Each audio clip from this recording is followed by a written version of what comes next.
Hi guys, this is lesson 4 in unit 8. We're going to talk about solving quadratics by completing the square and taking the square root. Okay, let's start by solving simple quadratics first. So we're going to solve simple quadratics by taking the square root, which is a technique that you guys learned in middle school. We have x squared equals 16. I know that the square root is the inverse operation of square, which means the square and square root can cancel each other and I can end up with just x. And at the same time, I know that what I need to do on one side, I have to do on the other side for the equation. That means I'm going to have to square root 16. Square root of 16 is 4.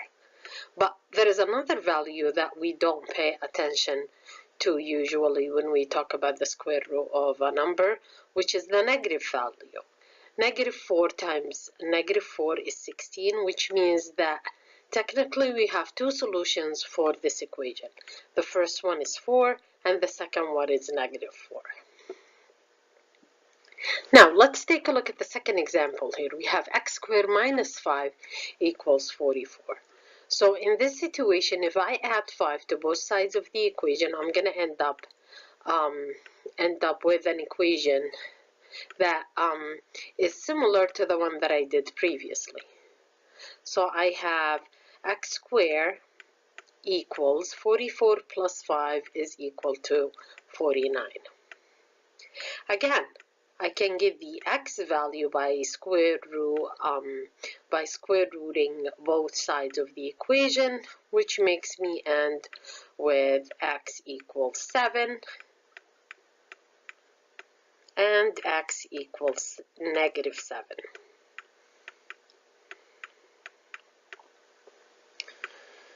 Okay, next example. We have 5x squared equals 20. Again, I can end up with x squared by itself to solve by taking the square root if I divide both sides by 5. So when I divide both sides by 5, I end up with x squared equals 4. And now this quadratic equation is similar to the first one that we did, which means I can take the square root of both sides. And I can end up with two values, x equals 2 and x equals negative 2.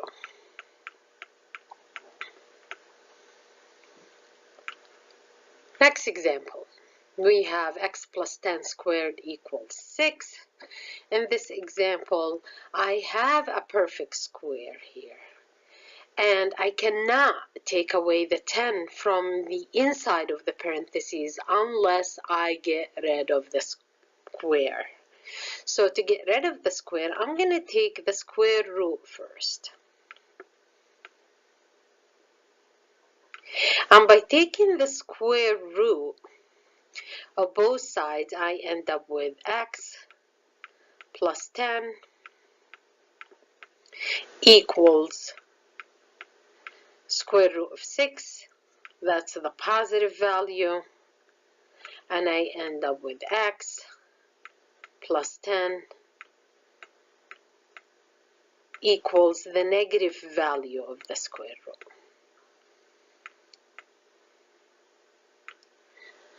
So now to get x by itself, all I need to do is to subtract x from both sides.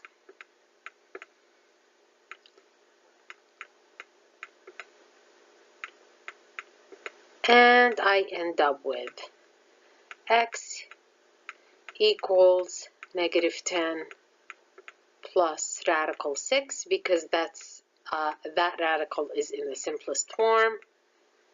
And then x equals negative 10 minus radical 6. And these two are the two answers for this equation. Okay, let's take a look at this quadratic right now. Now, we know that this quadratic equation is in the vertex form that we talked about last time. And as you can see, the vertex for this equation is -4, which is the opposite value of whatever number inside with the x in the parentheses, and the same number outside of the parentheses, which is -5. So that's the vertex. We can use our knowledge of taking the square root to solve the quadratic, to solve an equation, or to solve a quadratic equation in the vertex form. So in this case, I can see that the equation can be a little bit easier to deal with if I get rid of -5.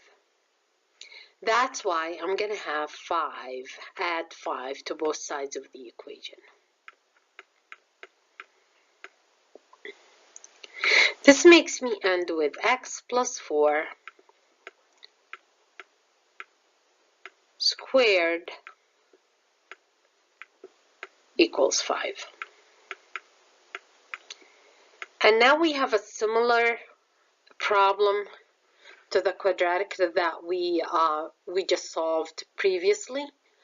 And to get rid of the square, because I'm not going to be able to have x by itself unless I get rid of square, I need to square root both sides. So I'm going to square root both sides, and I'm going to end up with x plus 4, because the square and square root cancel each other, equals radical 5. And as we said before, the positive value, it's not the only value when you square root. We also have a negative value, which is negative radical 5. Now we're almost done. All we need to do is to have x by itself by taking away 4 from both sides. Taking away 4 from both sides. And I'm going to end up with x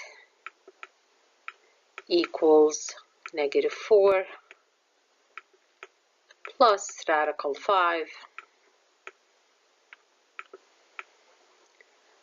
and end up with x equals -4 minus radical 5 on this side. And these two are the final answers.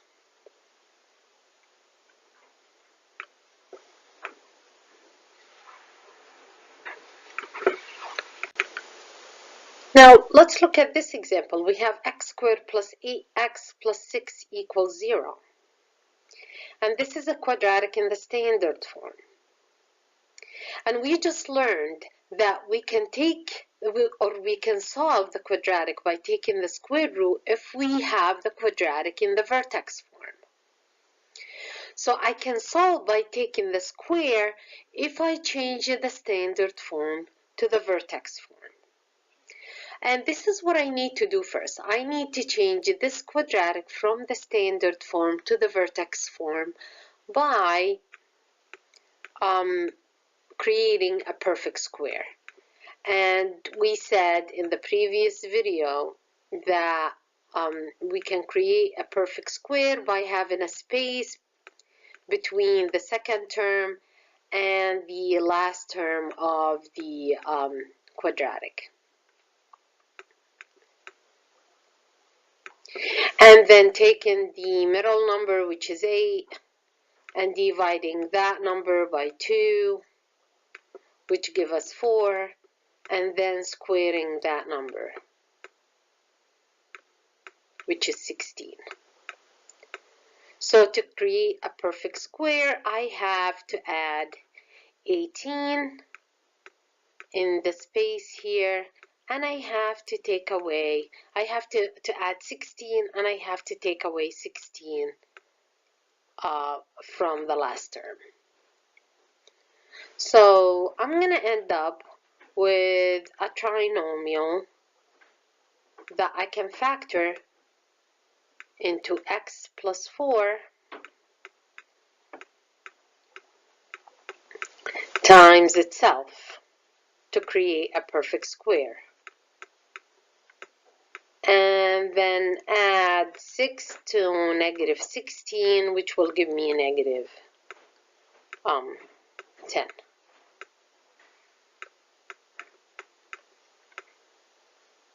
So now I can write this quadratic as x plus 4 squared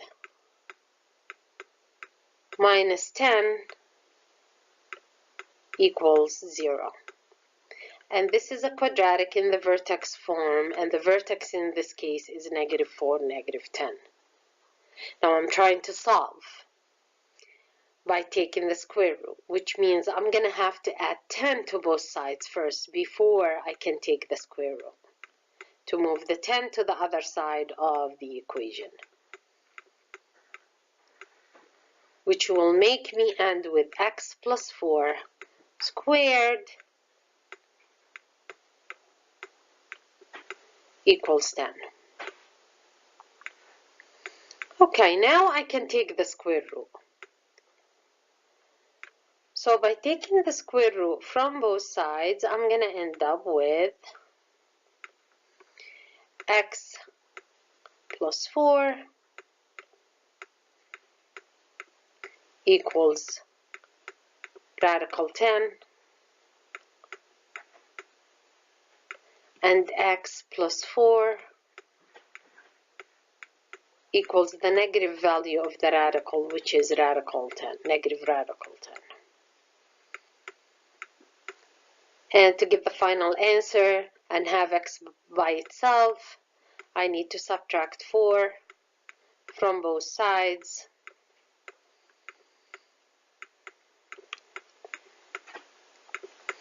I'm going to end up with x equals negative 4 plus radical 10,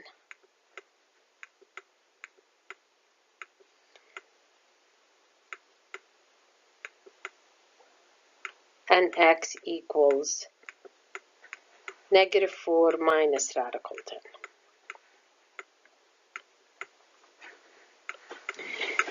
And then you have to think about the final answer. Is it in the simplest radical form? If it is, then you're done. And if it's not, all you need to do is to simplify it into the simplest radical form.